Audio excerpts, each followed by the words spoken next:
স্বাগতম জাদু শহর ইউটিউব চ্যানেলের পক্ষ থেকে।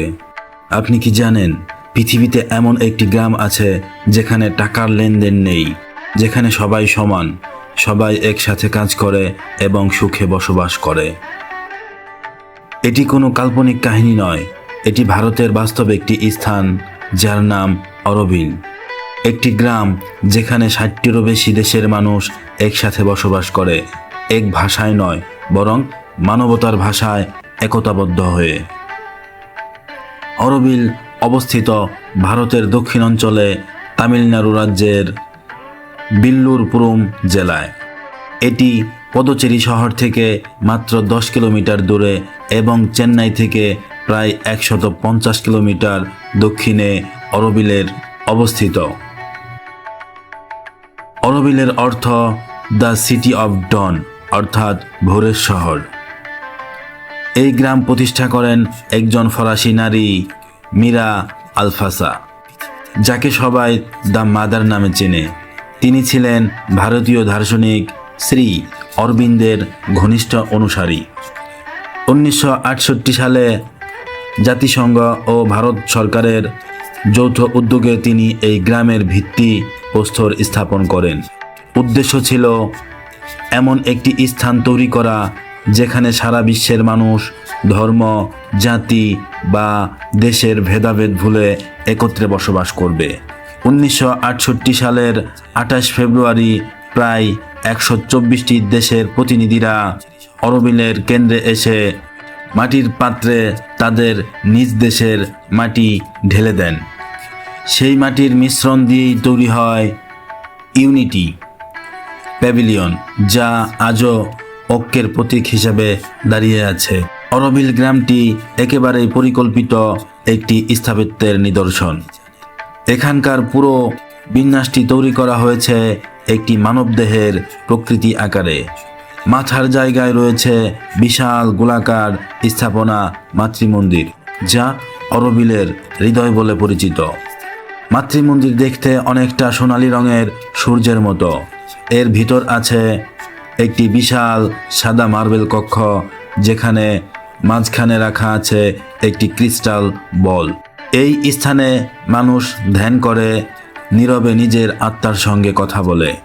এখানে কোনো ধর্ম নেই, কোনো প্রতীক নেই, নেই কোনো প্রার্থনা, আছে কেবল অন্তর্দৃষ্টি ও শান্তি। অরোভিলের চারপাশে 20টি অঞ্চল ভাগ করা হয়েছে: আবাসিক এলাকা, শিক্ষা অঞ্চল, শিল্প এলাকা এবং কৃষি অঞ্চল হিসাবে। এই সব কিছুই প্রকৃতির সঙ্গে সামঞ্জস্য রেখে তৈরি করা, যাতে পরিবেশের ভারসাম্য নষ্ট না হয়। অরোভিলে কোনো ধর্ম নেই। এখানে কেউ হিন্দু, মুসলিম, খ্রিস্টান বা বৌদ্ধ হিসেবে পরিচিত নয়। সবাই পরিচিত অরোভিলিয়ান হিসেবে, মানে অরোভিলের নাগরিক। এখানে ধর্ম নয়, মানুষই একমাত্র পরিচয়। এখানে মন্দির নেই, মসজিদ নেই, গির্জা নেই, আছে কেবল মাতৃমন্দির, ধ্যান ও আত্মচিন্তার কেন্দ্র। এই ধারণাটি অরোভিলকে পৃথিবীর অন্য যে কোনো গ্রাম থেকে আলাদা করে তোলে। এখানে 60টিরও বেশি দেশের মানুষ বসবাস করে: ভারত, ফ্রান্স, ইতালি, জার্মান, যুক্তরাষ্ট্র, জাপান, বাংলাদেশ সহ বিভিন্ন দেশের নাগরিক।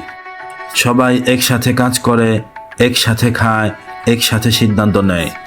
এখানে সবাই সমান, হোক সে ইঞ্জিনিয়ার, কৃষক, শিল্পী, ডাক্তার বা শ্রমিক, তাদের কাজের মূল্য একই। অরোভিলে টাকার কোনো ব্যবহার নেই। এখানে সবাই কাজ করে এবং প্রয়োজন অনুযায়ী পায় খাবার, পোশাক ও থাকার জায়গা। কেউ কারো থেকে বেশি আয় করে না। এখানে নেই প্রতিযোগিতা, নেই কোনো বিলাসিতা। অরোভিল এক ধরনের মেইনটেন্স সিস্টেম চালু আছে, যেখানে সবাইকে মাসিক একটি সমান ভাতা দেয়া হয় জীবিকা নির্বাহের জন্য।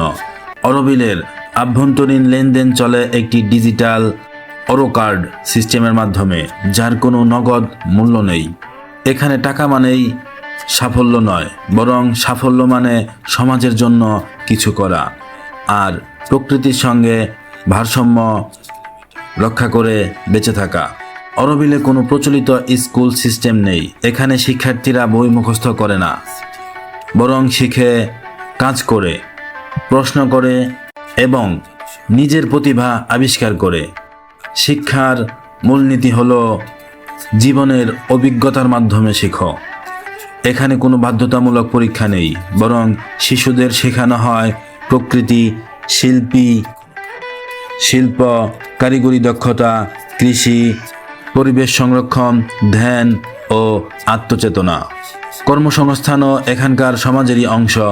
কেউ কাজ করে অর্গানিক খামারে, কেউ কাঠের কারুশিল্পে, আবার কেউ কমিউনিটি কিচেনে রান্না করে। সবাই সমাজের জন্য কিছু না কিছু অবদান রাখে। অরোভিলের মানুষেরা মূলত শাকাহারী। তাদের খাদ্য আসে নিজেদের তৈরি অর্গানিক ফার্ম থেকে। চাল, ডাল, সবজি, ফল, দুধ সবই উৎপন্ন হয় গ্রামেই। এখানে ফাস্টফুড বা প্রক্রিয়াজাত খাবার একেবারেই নেই। এখানে প্রতিদিন সকাল শুরু হয় ধ্যান ও সূর্যোদয় দর্শনের মাধ্যমে।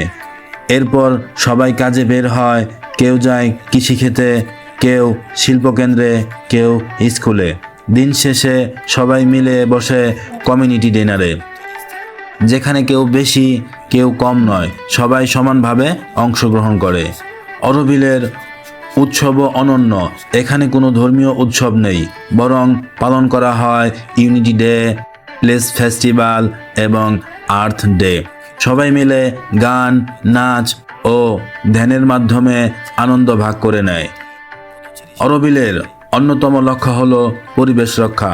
এখানে 1968 সালের আগেই এই অঞ্চলটি ছিল প্রায় শুষ্ক ও মরুভূমির মতো, কিন্তু অরোভিলবাসীরা কয়েক দশক ধরে বৃক্ষরোপণ ও বৃষ্টির পানি সংরক্ষণের মাধ্যমে একে সবুজে পরিণত করেছে। আজ এখানে রয়েছে 20 লাখেরও বেশি গাছ এবং শত শত প্রজাতির পাখি ও প্রাণী। এখানে বিদ্যুৎ আসে সৌরশক্তি থেকে। গাড়ির বদলে ব্যবহৃত হয় সাইকেল বা ইলেকট্রিক বাইক। অরোভিল এখন বিশ্বের কাছে এক বিস্ময়। প্রতি বছর হাজার হাজার পর্যটক এখানে আসে দেখতে কিভাবে একটি সমাজ টাকার বাইরে থেকেও সমতা ও সুখে টিকে থাকতে পারে। তবে দর্শনার্থীদের জন্য রয়েছে কঠোর নিয়ম। কেউ এখানে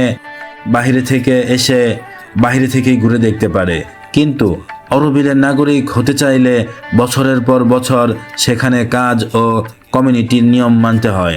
বর্তমানে প্রায় 3000-এরও বেশি মানুষ বসবাস করছে 60টিরও বেশি দেশ থেকে এসে। এদের মধ্যে ভারতীয়দের সংখ্যাই সবচেয়ে বেশি, এরপর ফরাসি, জার্মান ও ইতালিয়ান। গ্রামের এলাকা প্রায় 20 বর্গ কিলোমিটার জায়গা জুড়ে বিস্তৃত। অরোভিলের ভবিষ্যৎ লক্ষ্য হলো একটি পূর্ণাঙ্গ টেকসই শহর গড়ে তোলা, যেখানে থাকবে পরিবেশ বান্ধব শিল্প, গবেষণা, শিক্ষা ও সংস্কৃতি। যেমনভাবে একদিন মাদার বলেছিলেন, এখানে কোনো জাতি নয়, কোনো ধর্ম নয়, থাকবে শুধু মানুষ, যে মানুষ হবে সৃষ্টির পরিপূর্ণ প্রতিফলন। আজকের পৃথিবীতে যেখানে মানুষ বিভক্ত, ধর্ম, জাতি ও অর্থনৈতিক বৈষম্যে, অরোভিল যেন এক আলোর দিশা। সেখানে এটি প্রমাণ করে মানুষ চাইলে কেবল ভালোবাসা, সহযোগিতা ও আত্মত্যাগের মাধ্যমে একটি নিখুঁত সমাজ গঠন করতে পারে। অরোভিল কেবল একটি গ্রাম নয়, এটি একটি দর্শন, একটি আন্দোলন, যা আমাদের শেখায় মানবতা এখনো বেঁচে আছে পৃথিবীর বুকে। আজ এ পর্যন্তই। দেখা হবে পরবর্তীতে নতুন কোনো ভিডিওতে, নতুন কোনো রহস্যে। যদি ভিডিওটি ভালো লেগে থাকে অবশ্যই লাইক, কমেন্ট এবং সাবস্ক্রাইব করতে ভুলবেন না। ধন্যবাদ।